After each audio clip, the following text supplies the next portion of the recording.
Kemudian dilanjutkan, wahai Tuhanku, doa selanjutnya yang ketiga, aku berlindung kepadamu dari kemalasan. Dan ini malas adalah sifat yang paling dihardik dalam agama Islam. Tidak ada dalam Islam sifat malas. Subhanallah, Allah menciptakan tubuh kita ini memang untuk bergerak. Kapan seseorang tidak menggunakannya untuk bergerak, maka dipastikan fungsi tubuhnya tidak akan berjalan. Kebanyakan orang-orang yang ditemukan masih muda sudah stroke, atau masih muda masuk rumah sakit gila, ya. Itu ditemukan kalau ditanya aktivitasnya apa, tidak ada. Dia vakum di rumah, cuma duduk makan, minum, semua serba dilayani, akhirnya dia tidak bergerak, tidak bekerja, mungkin karena sudah kaya raya, maka ujung-ujungnya adalah terjadilah hal ini.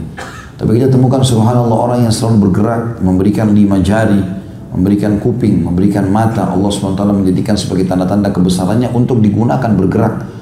Sampai pepatah bahasa Arab mengatakan taharrak fa inna fi harakati barakah.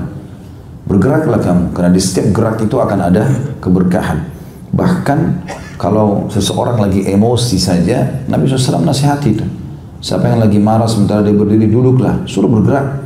Kalau dia nggak bisa, baringlah. Kalau tetap dia masih marah, beruduklah kalau dari syaitan, agar karena dan itu akan bisa meredamnya. Maka disuruh bergerak. Di waktu istirahat selebihnya kita bergerak. Gunakan ide-ide yang Allah SWT berikan kepada kita di otak kita supaya kita berpikir, gitu ya. Dan subhanallah, seringnya bergerak badan ini membuat juga badan kita sendiri jauh dari penyakit. Makanya orang-orang yang kena stroke, orang yang kena itu suruh bergerak. Ya, saya pernah mengantar ayah saya, beliau terapi di salah satu rumah sakit di Cempaka Putih, rumah sakit Islam waktu itu. Terus saya lihat waktu datang di tempat terapi, saya sempat pertama kali itu antar di sana. Ternyata semuanya adalah alat-alat untuk bergerak. Untuk jalan seperti treadmill, kemudian untuk mengangkat sebagian barbel di umur beliau yang sudah berumur gitu ya. Tapi subhanallah itu dilakukan karena memang ternyata badan ini harus digerakkan. Dulu juga ada paman kami masuk rumah sakit, Allahyarham sudah meninggal. Maka saya lihat selama sebulan beliau tidak sadar. Dan itu hampir tiap hari datang khusus tim dari rumah sakit untuk menggerak-gerakkan betisnya, menggerak-gerakkan anggota tubuh ya. Bukan dipijat ya, tapi memang digerak-gerakkan. Ya, digoyang-goyang, digerak-gerakkan, di sendi-sendinya, ditekuk, ya, dan seterusnya. Ini berarti menandakan memang di situ disuruh kita untuk bergerak. Dan ini secara rasional membantah sifat malas. Ya. Dan malas ini adalah penyakit, naudzubillah. Dalam Islam tidak ada kata-kata putus asa, tidak ada kata-kata sudah terlambat. Bahkan kata Nabi SAW motivasinya besar sekali. Kalau di tangan seseorang di antara kalian ada bibit tanaman dan dia tahu besok akan terjadi kiamat, tetap dia tancapkan. Artinya motivasi apalagi melebihi hadis ini. Kalau orang sudah tahu besok mau kiamat, seperti seakan-akan besok kok akan mati, tapi dia masih tanam pohon. Itu karena dia ingin mengejar ya pahala di sisi Allah SWT. Dan dia bergerak. Abdullah bin Umar pernah menanam pohon kurma masih kecil, waktu dia sudah tua, rambutnya putih, alisnya putih, jenggotnya putih. Orang-orang bertanya, "Hai Ibnu Umar, untuk apa Anda tanam ini? Kapan Anda menikmatinya?" Maka sebagai motivasi menghilangkan sifat malas dalam Islam, dan berarti semua ada manfaatnya kalau dia bergerak, dia mengatakan kalau tidak sempat aku ambil manfaatnya, maka akan ambil manfaatnya orang setelahku nanti. Semuanya adalah pergerakan. Dan pernah kita sampaikan di khutbah Jumat sini tentang masalah katakanlah iya untuk sukses.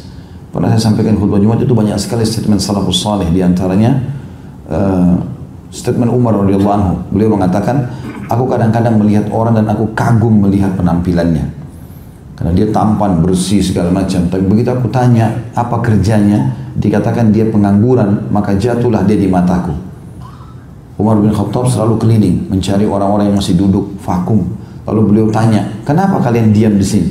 Mereka mengatakan kami tidak tahu harus berbuat apa. Maka Umar marah sambil menghadik mereka mengatakan, keluarlah, carilah dari karunia Allah, bergeraklah, disuruh bergerak, gitu kan. Itu juga banyak sekali ya, statement-statement dari Nabi SAW. Boleh berlindung dari sifat malas ya.